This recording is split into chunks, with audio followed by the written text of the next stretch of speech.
아침에 나로 주의 인자한 말씀을 듣게 하소서. 성도 여러분 안녕하세요. 화요일입니다. 오늘도 하나님의 사랑이 여러분들의 삶의 자리에 가득하기를 간절히 소망합니다. 말씀한 것 봅니다. 시편 78편 56절부터 72절까지의 말씀을 봉독해 드립니다. 그러나 그들은 지존하신 하나님을 시험하고 반항하여 그의 명령을 지키지 아니하며 그들의 조상들같이 배반하고 거짓을 행하여 속이는 활같이 빗나가서 자기 산당들로 그의 노여움을 일으키며 그들의 조각한 우상들로 그를 진노하게 하였으며 하나님이 들으시고 분내어 이스라엘을 크게 미워하사 사람 가운데 세우신 장막 곧 실로의 성막을 떠나시고 그가 그의 능력을 포로에게 넘겨주시며 그의 영광을 대적의 손에 붙이시고 그가 그의 소유 때문에 분내사 그의 백성을 칼에 넘기셨으니 그들의 청년은 불에 살라지고 그들의 처녀들은 혼인 노래를 들을 수 없었으며 그들의 제사장들은 칼에 엎드러지고 그들의 과부들은 애곡도 하지 못하였도다. 그때 주께서 잠에서 깨어난 것처럼 포도주를 마시고 고함치는 용사처럼 일어나사 그들의 대적들을 쳐 물리쳐서 영원히 그들에게 욕되게 하셨도다. 또 요셉의 장막을 버리시고 에브라임 지파를 택하지 아니하시고 오직 유다 지파와 그가 사랑하시는 시온산을 택하시며 그의 성소를 산의 높음같이 영원히 두신 땅같이 지으셨도다.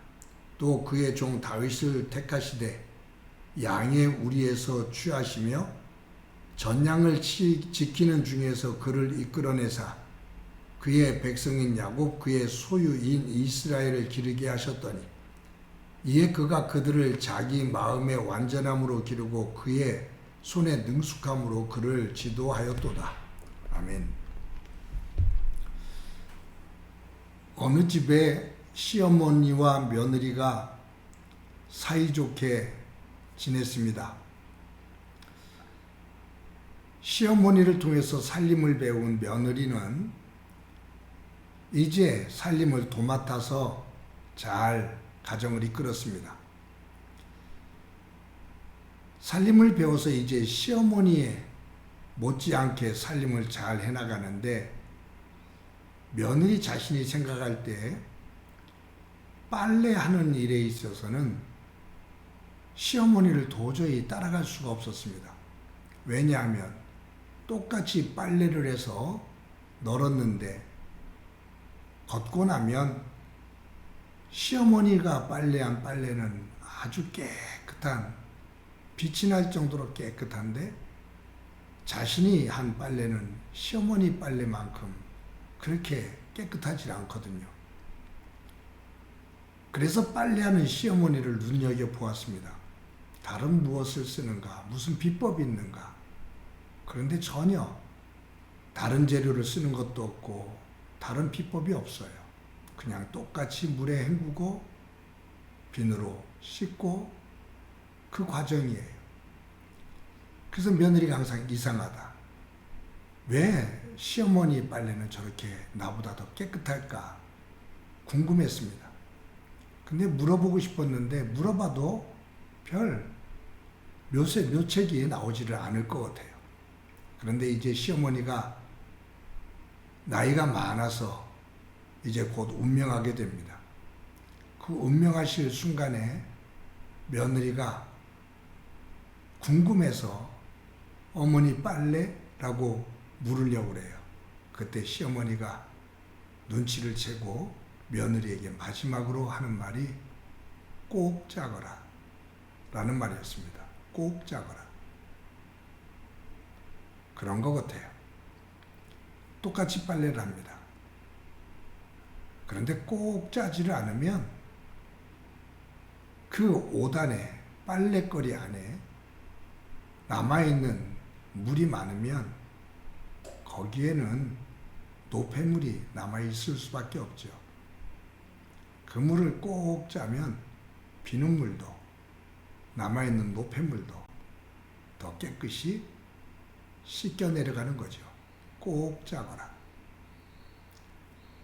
그런 것을 보면 어떤 일이든지 시작도 중요하지만 그 끝은 더 중요하다 라고 말할 수 있습니다. 살아가는 데 있어서 시작도 중요하지만 마지막 죽음을 맞이하는 순간은 더 중요할 수가 있습니다. 그래서 삶 자체는 성실함, 그것이 있어야 되는 것이죠. 여러분, 이 시편 78편의 저자는 자신들의 조상들에 대한 이야기를 합니다. 조상들이 애굽에서 430년 동안 종로로 살 때, 그때 하나님께서 놀라운 은혜를 베푸시며 애굽에서 해방시켜 주시고 광야에서 이끄셔서 약속하신 가나안 땅, 그 시온으로 인도하셨어요. 근데 그 큰 은혜를 받은 이스라엘 백성, 그 조상들이 끊임없이 하나님 앞에 불평하고 원망하고 완고하고 패역한 삶을 살고, 그래서 하나님을 슬프게 만들고 하나님을 분노하시게 만듭니다. 그런데 이스라엘 백성들이 가나안 땅에, 요단강을 건너서 가나안 땅에 들어오잖아요. 근데 가나안 땅에 들어와서 하나님 앞에 감사하죠. 그런데 그들이 삶을 살면서 자신들의 조상, 그들이 하나님의 은혜를 그렇게 많이 받았음에도 불구하고 광야에서 끝없이 원망하고 불평하고 하나님을 시험하고 하나님을 슬프시게 만들었던 그 완고하고 패역한 삶을 가나안 땅에 들어온 그 후손들이 똑같이 그와 같은 삶을 삽니다. 하나님께서 대노하시죠. 그러면서 하나님은 아수르를 들어서 그 이스라엘을 심판하십니다. 그런데 그것으로 심판으로 끝내지를 않으셔요. 오늘 본문에 보면 하나님께서 잠에서 깨어난 것처럼 포도주를 마시고 고함치는 용사처럼 일어나서 이스라엘을 괴롭혔던 그 대적들을 물리치셨다. 그러시면서 하나님께서 다시 이스라엘을 회복시키십니다. 그런데 누구를 세우면서 그 이스라엘을 다시 회복시키시냐 하면 여기에 보면 70절이죠. 또 그의 종 다윗을 택하시되 양의 우리에서 취하시며 전양을 지키는 중에서 그를 이끌어내사 그의 백성인 야곱, 그의 소유인 이스라엘을 기르게 하셨더니, 그러니까 다윗을 택하셨어요. 근데 이 다윗을 택하신 곳이 어디냐 하면 양의 우리에서 취하셨다. 전양을 지키는 자 중에서 그를 이끌어내셨다. 이 다윗은 목동이었습니다. 아버지와 형제들로부터도 인정받지 못하는 약한 어린 소년이었습니다. 형들은 전부 다 전쟁터에 나가 있는데 이 다윗은 어리기 때문에 전쟁터에 나갈 수 없는 양을 치는 목동이었습니다. 그런데 하나님께서 이 어린, 누구도 인정하지 않는 어린 양을 치는 다윗을 하나님께서 택하셔서 그를 이스라엘의 왕으로 세우시겠다고 사무엘 선지자를 통해서 말씀하시고 머리에 기름 붓게 하십니다. 하나님께서 다윗을 선택하실 때 유명한 말씀을 하시잖아요. 나는 사람의 외모를 보지 않고 그의 중심을 보느니라. 사람들은 외모를 보고 얼마나 준수한지, 얼마나 힘을 가지고 있는지 그것을 보지만 나는 그것을 보지 않고 그의 중심을 본다. 그의 마음을 본다. 그 마음이 나를 향하고 있는지. 왜냐하면 그 힘과 지혜는 하나님이 주시거든요. 그런데 하나님이 주시는 그 힘과 지혜를 가지고 하나님 마음에 합당하게 쓸 수 있는 중심을 가지고 있는지 나는 그 중심을 본다. 다윗은 시작도 참 귀한 모습으로 시작하는데 그의 마지막 죽음 끝도 참 귀하게 그 생을 마칩니다. 그런데 다윗의 생애가 다 순결하고 아름다웠던 것은 아니잖아요. 그 안에 정말로 수치스러운 죄들이 있잖아요. 특히 우리아의 아내 바세바를 범하는 사건이라든가 이런 일들. 그런데 다윗이 될 수 있었던 것은 그는 하나님으로부터 지적을 받을 때 그는 자신의 삶에서 모든 죄를 다 꼭 짜서 버립니다. 남겨두질 않습니다. 숨기지를 않습니다. 핑계를 대지 않습니다. 꼭 짜서 버려버립니다.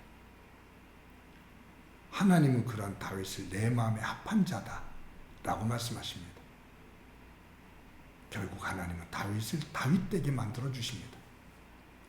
오늘도 저와 여러분을 하나님께서 하나님의 백성으로 택하셔서 여기까지 오게 하셨는데 우리의 삶의 자리에 악과 죄의 찌꺼기가 찌들러 있거나 노폐물로 남아있어 얼룩져 있는 모습이 아니라 성령 안에서 꼭 짜서 하나님 안에서 귀하고 성결한 삶이 되어지고 그 위에 하나님의 은혜가 충만하기를 간절히 소망합니다. 한번 기도합니다. 하나님의 은혜를 감사합니다. 오늘도 주신 귀한 날 하루를 살아갈 때 외모를 보지 않고 중심을 보시는 하나님 안에서 우리 마음과 삶의 자리에 죄로 인해 노폐물이 끼지 않도록 얼룩지지 않도록 성령과 말씀 안에서 꼭 짜서 주 안에서 순결한 모습으로 설 수 있도록 은총 베풀어 주옵소서. 다윗이 하나님의 마음에 합한 자 된 것처럼 저희도 하나님의 마음에 합한 믿음의 사람 되게 하옵소서. 오늘도 동행해 주시리라 믿고 예수님의 이름으로 기도드립니다. 아멘.